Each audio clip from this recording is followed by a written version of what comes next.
नमस्कार खबरों के इस बुलेटिन में तुहाडा स्वागत है। मैं हाँ तुहानूं पहला पेश ने चौनवीआं खबरां। प्रधानमंत्री नरेंद्र मोदी ने कहा स्वच्छ भारत अभियान ने जन भागीदारी के मायने बदले। मन की बात दौरान प्रधानमंत्री ने वोकल फॉर लोकल के सद्दे नूं दोहराया।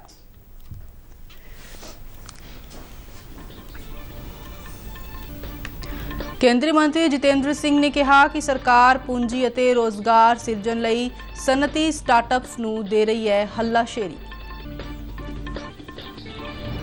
पंजाब सरकार वालों किसानां नूं खेती मशीनां दी खरीद ते दित्ती जावेगी सबसिडी दी सहूलत।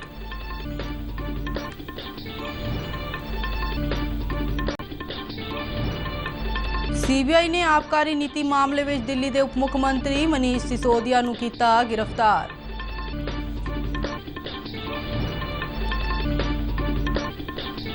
आस्ट्रेलिया के मेजबान दक्षिण अफ्रीका नूं हरा के महिला T20 क्रिकेट विश्व कप का खिताब जीत्या। ते हुण खबरां विस्तार नाल। प्रधानमंत्री नरेंद्र मोदी ने देशवासियों नूं भारत नूं स्वच्छ बनाउण लई योगदान पाउण अते प्लास्टिक के थैलियां की जगह कपड़े के थैलियां की वरतों करने की अपील की है। आकाशवाणी ते मन की बात प्रोग्राम की 98वीं कड़ी में उन्होंने कहा कि स्वच्छ भारत अभियान ने देश में जन भागीदारी के मायने बदल दिते ने। उन्होंने कहा कि कचरे से कंचन की धारणा भी स्वच्छ भारत अभियान का एक महत्वपूर्ण हिस्सा है। मेरे प्यार देशवासियों, स्वच्छ भारत अभियान ने हमारे देश में जन भागीदारी के मायने ही बदल दिए हैं। देश में कहीं पर भी कुछ स्वच्छता से जुड़ा हुआ होता है तो लोग इसकी जानकारी मुझ तक जरूर पहुंचाते हैं। साथियों, स्वच्छ भारत अभियान का एक महत्वपूर्ण आयाम वेस्ट टू वेल्थ भी है। डिजिटल इंडिया की शक्ति बारे प्रधानमंत्री ने कहा कि डिजिटल इंडिया नूं घर घर तक पहुंचाउण विच कई ऐप्स की भूमिका महत्वपूर्ण रही है। उन्होंने डिजिटल भुगतान लई UPI की समर्था ते मान व्यक्त किया। प्रधानमंत्री मोदी ने कहा कि ई संजीवनी ऐप कोविड दौरान लोकां लई एक वरदान साबित हुई है। उन्होंने कहा कि ई संजीवनी ऐप और UPI वर्गे ऐप्स ने आम लोकां दा जीवन आसान बना दिता है। साथियों, देश के सामान्य मानवी के लिए, मध्यम वर्ग के लिए, पहाड़ी क्षेत्रों में रहने वालों के लिए ई संजीवनी जीवन रक्षा करने वाला ऐप बन रहा है। ये है भारत की डिजिटल क्रांति की शक्ति और इसका प्रभाव आज हम हर क्षेत्र में देख रहे हैं। मन की बात प्रोग्राम के अंत में प्रधानमंत्री मोदी ने होली की बधाई दिंदियां वोकल फॉर लोकल के सद्दे नूं दोहराया और नागरिकों नूं स्वदेशी ढंग नाल त्योहार मनाउण की अपील की। आज से कुछ दिन बाद ही होली का त्योहार है। आप सभी को होली की शुभकामनाएं। हमें हमारे त्योहार वोकल फॉर लोकल के संकल्प के साथ ही मनाने हैं। अपने अनुभव भी मेरे साथ शेयर करना न भूलिएगा। भारतीय जनता पार्टी के कौमी जनरल सकत्तर तरੁਣ ਚੁੱਗ ਦੇ ਅੰਮ੍ਰਿਤਸਰ ਵਿੱਚ ਲਾਹੌਰੀ ਗੇਟ ਸਥਿਤ ਦਫ਼ਤਰ ਵਿੱਚ ਭਾਜਪਾ ਨੇਤਾਵਾਂ ਅਤੇ ਕਾਰਜਕਰਤਾਵਾਂ ਨੇ ਪ੍ਰਧਾਨਮੰਤਰੀ ਨਰਿੰਦਰ ਮੋਦੀ ਦੇ ਮਨ ਕੀ ਬਾਤ ਪ੍ਰੋਗਰਾਮ ਨੂੰ ਸੁਣਿਆ। ਇਸ ਮੌਕੇ ਤੇ ਸਾਰੇ ਮੰਡਲਾਂ ਦੇ ਅਹੁਦੇਦਾਰ, ਸ਼ਕਤੀ ਕੇਂਦਰ ਪ੍ਰਮੁੱਖ, ਵਾਰਡ ਪ੍ਰਧਾਨ ਅਤੇ ਬੂਥ ਇੰਚਾਰਜ ਵੀ ਹਾਜ਼ਰ ਸਨ। ਜ਼ਿਲ੍ਹਾ ਭਾਜਪਾ ਦੇ ਉਪ ਮੁਖੀ ਸਰਬਜੀਤ ਸਿੰਘ ਸ਼ੰਟੀ ਅਤੇ ਪ੍ਰਦੇਸ਼ ਕਾਰਜਕਾਰਨੀ ਮੈਂਬਰ ਹੇਮੰਤ ਪਿੰਕੀ ਨੇ ਕਾਰਜਕਰਤਾਵਾਂ ਨੂੰ ਪ੍ਰਧਾਨ ਮੰਤਰੀ ਵੱਲੋਂ ਸਵੱਛ ਭਾਰਤ ਵਿੱਚ ਆਪਣਾ ਯੋਗਦਾਨ ਦੇਣ ਲਈ ਪਲਾਸਟਿਕ ਦੀ ਥਾਂ ਤੇ ਕੱਪੜੇ ਦੇ ਬੈਗ ਵਰਤਣ ਲਈ ਦਿੱਤੇ ਗਏ सद्दे ते अमल करने की अपील की। गल्लां ने कार्यकर्ताओं को बड़ा प्रेरित किया और मैं आशा करना कि प्रधानमंत्री की नीतियां का आने वाले समय से घर घर जाके उसका प्रचार से प्रसार करने वास्ते कार्यकर्ता कटिबद्ध रहेंगे। इन्हां शब्दों के नाल असीं प्रधानमंत्री जी का ते राष्ट्रीय महामंत्री तरੁਣ ਚੁੱਗ जी का हार्दिक धन्यवाद करने जिन्होंने सानू यह मौका अज सानू उपलब्ध कराया। प्रधानमंत्री नरेंद्र मोदी आज PM किसान सम्मान निधि योजना तहत देश के 8 करोड़ किसानों लिए 16,800 करोड़ रुपए तो वध की रकम जारी करेंगे। कर्नाटक के बेलगावी विच करवाए जाने वाले समागम दौरान प्रधानमंत्री इस योजना की 13वीं किश्त तहत किसानों के बैंक खातों में पैसे ट्रांसफर करेंगे। केंद्रीय खेतीबाड़ी मंत्री नरेंद्र सिंह तोमर और खेतीबाड़ी सकत्तर मनोज आहूजा भी इस समागम में मौजूद रहेंगे। इस समागम में PM किसान और जल जीवन मिशन के लाभपात्री भी भाग लेंगे। खेतीबाड़ी मंत्रालय ने कहा कि प्रधानमंत्री नरेंद्र मोदी वालों साल 2019 में शुरू की गई इस योजना राही ਸਰਕਾਰ ਦੇਸ਼ ਦੇ ਕਿਸਾਨਾਂ ਦੀ ਮਦਦ ਕਰਨ ਅਤੇ ਉਹਨਾਂ ਨੂੰ ਰੋਜ਼ੀ ਰੋਟੀ ਦੇ ਟੀਚੇ ਹਾਸਲ ਕਰਨ ਵਿੱਚ ਸਹਾਇਤਾ ਕਰਨ ਲਈ ਵਚਨਬੱਧ ਹੈ। ਇਸ ਯੋਜਨਾ ਤਹਿਤ ਲਾਭਪਾਤਰੀ ਕਿਸਾਨਾਂ ਦੇ ਬੈਂਕ ਖਾਤਿਆਂ ਵਿੱਚ ਸਾਲਾਨਾ 6000 ਰੁਪਏ ਦੀ ਰਕਮ 3 ਕਿਸ਼ਤਾਂ ਵਿੱਚ ਜਮ੍ਹਾਂ ਕਰਵਾਈ ਜਾਂਦੀ ਹੈ।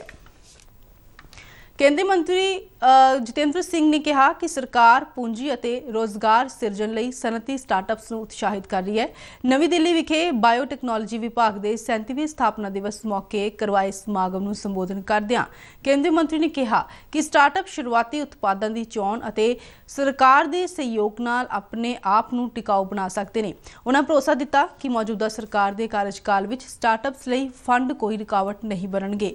ਕੇਂਦਰੀ ਮੰਤਰੀ ਨੇ ਕਿਹਾ ਕਿ ਸਰਕਾਰ ਵੱਲੋਂ ਨਵਾਚਾਰ ਸਿਸਟਮ ਨੂੰ ਪ੍ਰਫੁੱਲਤ ਕੀਤਾ ਜਾ ਰਿਹਾ ਹੈ ਅਤੇ ਨਾਲ ਹੀ ਸਨਅਤੀ ਆਊਟਰੀਚ ਨੂੰ ਵਧਾਉਣ ਲਈ ਵੀ ਯਤਨ ਕੀਤੇ ਜਾ ਰਹੇ ਨੇ। ਕੇਂਦਰੀ ਸਿਹਤ ਮੰਤਰੀ ਮਨਸੁਖ ਮਾਂਡਵੀਆ ਨੇ ਫਾਰਮਾ ਸਿਹਤ ਸੈਕਟਰ ਦੇ ਹਿੱਸੇਦਾਰਾਂ ਨਾਲ ਵਿਆਪਕ ਵਿਚਾਰ ਵਟਾਂਦਰੇ ਲਈ ਹੈਦਰਾਬਾਦ ਵਿੱਚ 2 ਦਿਨਾਂ ਚਿੰਤਨ ਸ਼ਿਵਰ ਦਾ ਉਦਘਾਟਨ ਕੀਤਾ। ਇਸ ਚਿੰਤਨ ਸ਼ਿਵਰ ਵਿੱਚ ਸਿਹਤ ਅਤੇ ਫਾਰਮਾ ਸੈਕਟਰ ਲਈ ਢੁਕਵੀਂ ਰੈਗੂਲੇਟਰੀ ਪ੍ਰਣਾਲੀਆਂ ਬਣਾਉਣ ਤੇ ਚਰਚਾ ਕੀਤੀ ਜਾ ਰਹੀ ਹੈ। ਉਦਘਾਟਨੀ ਸੈਸ਼ਨ ਨੂੰ ਸੰਬੋਧਨ ਕਰਦਿਆਂ ਸਿਹਤ ਮੰਤਰੀ ਨੇ ਦੇਸ਼ ਵਿੱਚ ਗੁਣਵੱਤਾ ਭਰਪੂਰ ਦਵਾਈਆਂ ਦੀ ਉਪਲਬਧਤਾ ਲਈ ਕੇਂਦਰ ਅਤੇ ਰਾਜ ਸਰਕਾਰ ਦੇ ਨਾਲ-ਨਾਲ ਜਨਤਕ ਨਿੱਜੀ ਭਾਈਵਾਲਾਂ ਦੇ ਸਹਿਯੋਗ ਤੇ ਜ਼ੋਰ ਦਿੱਤਾ। ਉਹਨਾਂ ਕਿਹਾ ਕਿ ਦਵਾਈਆਂ ਬਣਾਉਣ ਸਮੇਂ ਕੌਮਾਂਤਰੀ ਉਤਪਾਦਨ ਪ੍ਰੋਟੋਕਾਲ ਦੀ ਪਾਲਣਾ ਲਾਜ਼ਮੀ ਹੈ ਅਤੇ ਅਜਿਹਾ ਕਰਨ ਦੇ ਨਾਲ ਹੀ ਭਾਰਤ ਦੁਨੀਆ ਦੇ ਫਾਰਮੇਸੀ ਵਜੋਂ ਆਪਣੀ ਭੂਮਿਕਾ ਨੂੰ ਬਰਕਰਾਰ ਰੱਖ ਸਕਦਾ ਹੈ। ਮੁੱਖ ਮੰਤਰੀ ਭਗਵੰਤ ਮਾਨ ਨੇ ਕਿਹਾ ਹੈ ਕਿ ਸੂਬੇ ਵਿੱਚ ਅਮਨ ਕਾਨੂੰਨ ਦੀ ਵਿਵਸਥਾ ਨੂੰ ਹਰ ਹਿੱਲੇ ਕਾਇਮ ਰੱਖਿਆ ਜਾਵੇਗਾ। ਮੁੱਖ ਮੰਤਰੀ ਨੇ ਇੱਕ ਬਿਆਨ ਵਿੱਚ ਆਖਿਆ ਕਿ ਸਰਹੱਦ ਪਾਰੋਂ ਫੰਡ ਹਾਸਲ ਕਰਨ ਵਾਲੇ ਕੁਝ ਲੋਕ ਸੂਬੇ ਵਿੱਚ ਸ਼ਾਂਤੀ ਅਤੇ ਵਿਕਾਸ ਨੂੰ ਲੀਹੋ ਲਾਉਣ ਦੇ ਮਨਸੂਬੇ ਘੜ ਰਹੇ ਨੇ। ਉਹਨਾਂ ਕਿਹਾ ਕਿ ਅਜਿਹੀਆਂ ਫੁੱਟ ਪਾਊ ਤਾਕਤਾਂ ਨੂੰ ਸਫਲ ਨਹੀਂ ਹੋਣ ਦਿੱਤਾ ਜਾਵੇਗਾ। ਪੰਜਾਬ ਸਰਕਾਰ ਵੱਲੋਂ ਸੂਬੇ ਦੇ ਕਿਸਾਨਾਂ ਨੂੰ ਖੇਤੀ ਮਸ਼ੀਨਾਂ ਦੀ ਖਰੀਦ ਅਤੇ ਕਸਟਮ ਹਾਇਰਿੰਗ ਸੈਂਟਰ ਸਥਾਪਿਤ ਕਰਨ ਲਈ ਸਬਸਿਡੀ ਦੀ ਸਹੂਲਤ ਦਿੱਤੀ ਜਾਵੇਗੀ। ਚੰਡੀਗੜ੍ਹ ਤੋਂ ਜਾਰੀ ਬਿਆਨ ਵਿੱਚ ਖੇਤੀਬਾੜੀ ਅਤੇ ਕਿਸਾਨ ਭਲਾਈ ਮੰਤਰੀ ਕੁਲਦੀਪ ਸਿੰਘ ਧਾਲੀਵਾਲ ਨੇ ਦੱਸਿਆ ਕਿ ਸੂਬੇ ਦੇ ਕਿਸਾਨ ਨਿੱਜੀ ਤੌਰ ਤੇ ਅਤੇ ਕਸਟਮ ਹਾਇਰਿੰਗ ਸੈਂਟਰ ਸਥਾਪਿਤ ਕਰਨ ਲਈ ਭਲਕੇ 28 ਫਰਵਰੀ ਤੱਕ ਵਿਭਾਗ ਦੀ ਵੈਬਸਾਈਟ ਤੇ ਆਨਲਾਈਨ ਅਰਜ਼ੀਆਂ ਦੇ ਕੇ ਸਬਸਿਡੀ ਦਾ ਲਾਭ ਲੈ ਸਕਦੇ ਨੇ।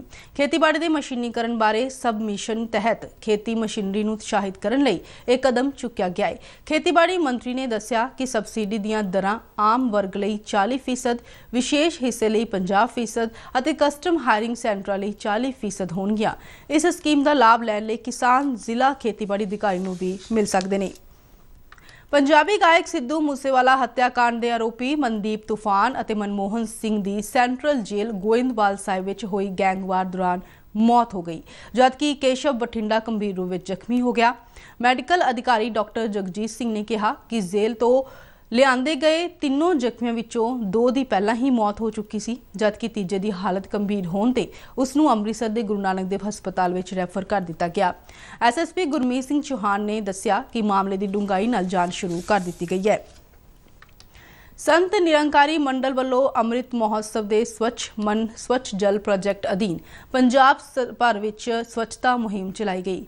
ਨਿਰੰਕਾਰੀ ਮੰਡਲ ਦੇ ਬਾਬਾ ਹਰਦੇਵ ਸਿੰਘ ਦੇ ਜਨਮ ਦਿਨ ਨੂੰ ਸਮਰਪਿਤ ਇਸ ਮੁਹਿੰਮ ਦੌਰਾਨ ਜ਼ਿਲ੍ਹਾ ਕਪੂਰਥਲਾ ਦੇ ਪਿੰਡ ਮਹਿਟਿਆਣਾ ਵਿਖੇ ਨਹਿਰ ਦੇ ਕੰਢਿਆਂ ਅਤੇ ਨਹਿਰ ਦੀ ਸਫਾਈ ਕੀਤੀ ਗਈ। ਇਸ ਵਿੱਚ ਰਿਹਾਨਾ ਜੱਟਾਂ ਦੇ ਸੰਤ ਨਿਰੰਕਾਰੀ ਭਵਨ ਨਾਲ ਸੰਬੰਧਿਤ 500 ਮੈਂਬਰਾਂ ਵੱਲੋਂ ਬ੍ਰਾਂਚ ਮੁਖੀ ਨਰਿੰਦਰਪਾਲ ਦੀ ਅਗਵਾਈ ਵਿੱਚ ਹਿੱਸਾ ਲਿਆ ਗਿਆ।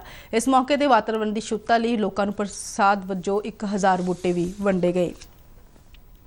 ਨਾਗਾਲੈਂਡ ਅਤੇ ਮੇਘਾਲय ਵਿੱਚ ਵਿਧਾਨ ਸਭਾ ਚੋਣਾਂ ਤਹਿਤ ਵੋਟਾਂ ਪਾਉਣ ਦਾ ਅਮਲ ਸ਼ੁਰੂ ਹੋ ਗਿਆ ਹੈ। ਚੋਣ ਕਮਿਸ਼ਨ ਮੁਤਾਬਕ ਇਨ੍ਹਾਂ ਦੋਹਾਂ ਸੂਬਿਆਂ ਵਿੱਚ ਸਵੇਰੇ 8 ਵਜੇ ਤੋਂ ਸ਼ਾਮ 4 ਵਜੇ ਤੱਕ ਵੋਟਾਂ ਪੁਆਈਆਂ ਜਾਣਗੀਆਂ। ਨਿਰਪੱਖ ਵੋਟਿੰਗ ਨੂੰ ਯਕੀਨੀ ਬਣਾਉਣ ਲਈ ਦੋਹਾਂ ਸੂਬਿਆਂ ਵਿੱਚ ਸੁਰੱਖਿਆ ਦੇ ਢੁਕਵੇਂ ਬੰਦੋਬਸਤ ਕੀਤੇ ਗਏ ਨੇ। ਨਾਗਾਲੈਂਡ ਦੀਆਂ 60 ਵਿੱਚੋਂ 59 ਸੀਟਾਂ ਤੇ 183 ਉਮੀਦਵਾਰ ਚੋਣ ਮੈਦਾਨ ਵਿੱਚ ਨੇ, ਜਦਕਿ ਇੱਕ ਸੀਟ ਬਿਨਾਂ ਮੁਕਾਬਲਾ ਬੀਜੇਪੀ ਦੀ ਝੋਲੀ ਪੈ ਗਈ ਹੈ। ਮੇਘਾਲय ਦੀਆਂ 60 ਵਿੱਚੋਂ 59 ਸੀਟਾਂ ਤੇ 369 ਉਮੀਦਵਾਰ ਚੋਣ ਮੈਦਾਨ ਵਿੱਚ ਨੇ, ਜਦਕਿ ਇੱਕ ਹਲਕੇ ਵਿੱਚ ਇੱਕ ਉਮੀਦਵਾਰ ਦੀ ਮੌਤ ਹੋਣ ਕਾਰਨ ਵੋਟਿੰਗ ਮੁਲਤਵੀ ਕਰ ਦਿੱਤੀ ਗਈ ਹੈ। ਨਾਗਾਲੈਂਡ, ਮੇਘਾਲय ਅਤੇ ਤ੍ਰਿਪੁਰਾ ਦੇ ਵਿਧਾਨ ਸਭਾ ਨਤੀਜੇ 2 ਮਾਰਚ ਨੂੰ ਐਲਾਨੇ ਜਾਣਗੇ। ਭਾਰਤ ਨੇ ਪਿਛਲੇ ਸਾਲ 2022 ਵਿੱਚ ਅਪ੍ਰੈਲ ਤੋਂ ਦਸੰਬਰ ਮਹੀਨੇ ਦੌਰਾਨ $523 ਮਿਲੀਅਨ ਤੋਂ ਵੱਧ ਦਾ ਪਿਆਜ਼ ਬਰਾਮਦ ਕੀਤਾ ਹੈ।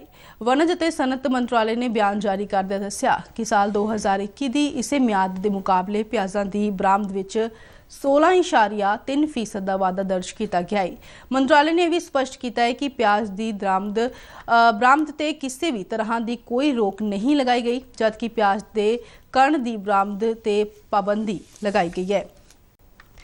ਇੰਡੀਅन ਨੈਸ਼ਨਲ ਕਾਂਗਰਸ ਦਾ 85ਵਾਂ सम्मेलन कल छत्तीसगढ़ के रायपुर में समाप्त हो गया।